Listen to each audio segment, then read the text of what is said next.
حضرت زینب سلام اللہ علیہ نے مخاطب ہو کے کہا ہمارے چہرے کے رکھوالے چلے گئے ہیں،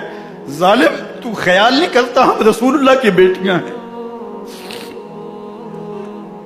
حضرت شہربانو، حضرت زین العابدین اور حضرت زینب سلام اللہ علیہ ان تینوں کو ایک اونٹ پہ باندھا گیا اور باقی اونٹوں پہ باقی سادات کو، حضور کی شہزادیوں کو باندھا گیا، رسیوں میں جکڑا گیا اور اونٹوں پہ باندھ کر کے کوفے کی جانب آگے آگے شہیدوں کے سر چل رہے ہیں اور پیچھے یہ قافلہ چل رہا ہے۔ اور جب یہ قافلہ وہاں سے گزرا جہاں لاشیں پڑی تھی، امام زین العابدین 14 سال کے تھے اور بیمار تھے اور ان کا حوصلہ نہ ہوا، وہاں غشی ان کے اوپر آنے لگی اور وہ منظر ابن کثیر نے، باقی لوگوں سب نے لکھا ہے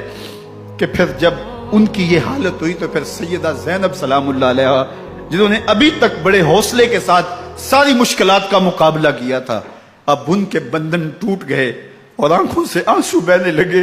اور سیدہ زینب تھے امام حسین رضی اللہ تعالیٰ عنہ کی لاش پہ کھڑے ہو کے، اور وہ روندی ہوئی لاش، ٹوٹی ہوئی ہڈیاں اور وہ پریشان بدن، کٹا ہوا سر نیزے کی نوک پہ اور لاش یہ پڑی ہے، تو حضرت سیدہ زینب نے مدینے کی طرف منہ کر کے جو ہے وہ حضور سے فریاد کی، یا محمد آہو، یا محمد آہو، ھذا حسین بالآراء مزمل بالدماء، یا محمد آہو بناتوں کا سبایا۔ یا رسول اللہ، اے پیارے آقا، یا جدہ ہو، اے ہمارے نانا محترم، یہ دیکھیے آپ کا حسین پڑا ہوا ہے،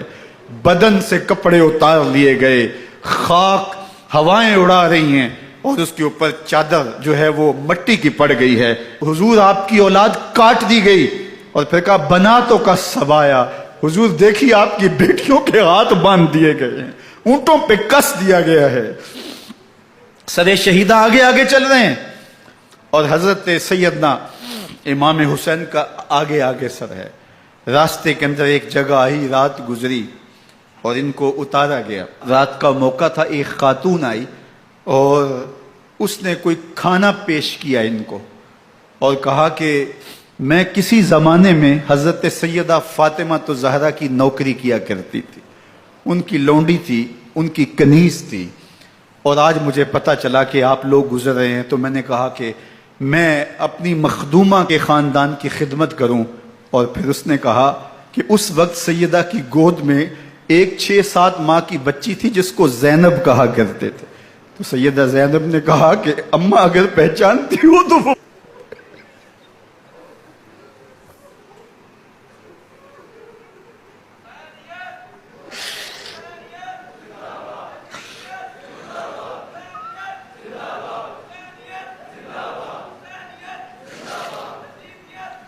یہ تاراج اور لٹا ہوا کارواں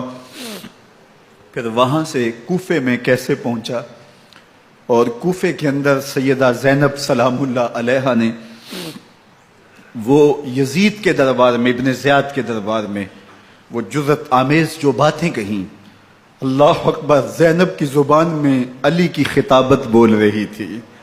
اور پھر دشمن اور دوست سارے رونے لگے، اور وہ کیا دل گداز منظر تھے، اور پھر یہ سروں کا قافلہ اور سادات کرام کا مشکیں کسی ہوئی ہیں اور اونٹوں پہ باندھے ہوئے، ان کو وہاں سے پھر قادسیہ اور قادسیہ سے پھر دمشق یزید کے دربار میں پہنچایا گیا، اور وہاں سے یہ لٹے ہوئے خانمہ برباد تاراج لوگ مدینہ المنورہ میں کیسے پہنچے، اور اہل مدینہ نے کیسے استقبال کیا، اور وہ منظر کتنا دل گداز تھا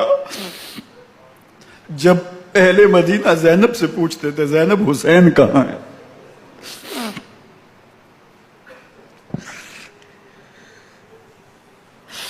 بے مروت بے وفا تیرا بھی کیا افسانہ ہے، جس نے اپنی ہی شمع کو گل کیا تو وہ پروانہ ہے۔ اپنے پیغمبر کے شہزادوں کو اور اپنے پیغمبر کی شہزادیوں کو جو دکھ اس امت نے دیے، یہ کائنات کی ایک انوکھی داستان ہے۔ اللہ ہمیں اسوہ شبیری پہ عمل کی توفیق عطا کرے اور ان کے نقوش پاک کی برکتیں دے، اہل بیت کی محبت ہماری روحوں میں جذب کر دے، اور جس عظیمت کے ساتھ، جس حوصلے کے ساتھ انہوں نے دکھوں کو جھیلا، جو دہکتی آگ کے شعلوں پہ سویا وہ حسین، جو جواں بیٹے کی میت پر نہ رویا وہ حسین، جس نے سب کچھ کھو کے کچھ نہ کھویا وہ حسین، مرتبہ اسلام کا جس نے دوبالا کر دیا، خون نے جس کے دو عالم میں اجالا کر دیا، جو کہ سوزے غم کو سانچے میں خوشی کے ڈھال کے، مسکرایا موت کی آنکھوں میں آنکھیں ڈال کے۔ اے حسین ابن علی تم پر سلام، نازش آل نبی تم پر سلام۔ ذرا میرے ساتھ یہ پڑھ لیجئے، اے حسین ابن علی تم پر سلام، نازش آل نبی تم پر سلام، تم پہ لاکھوں رحمتیں لاکھوں سلام، اے شہیدان محبت کے امام، لالا گوں لالا بدن لالا کفن، اے چمن اندر چمن، زندگی ہی زندگی تیری حیات، اے حیات اندر حیات، افتخار ملت بیضا ہے تو، رب کعبہ کی قسم یکتا ہے تو،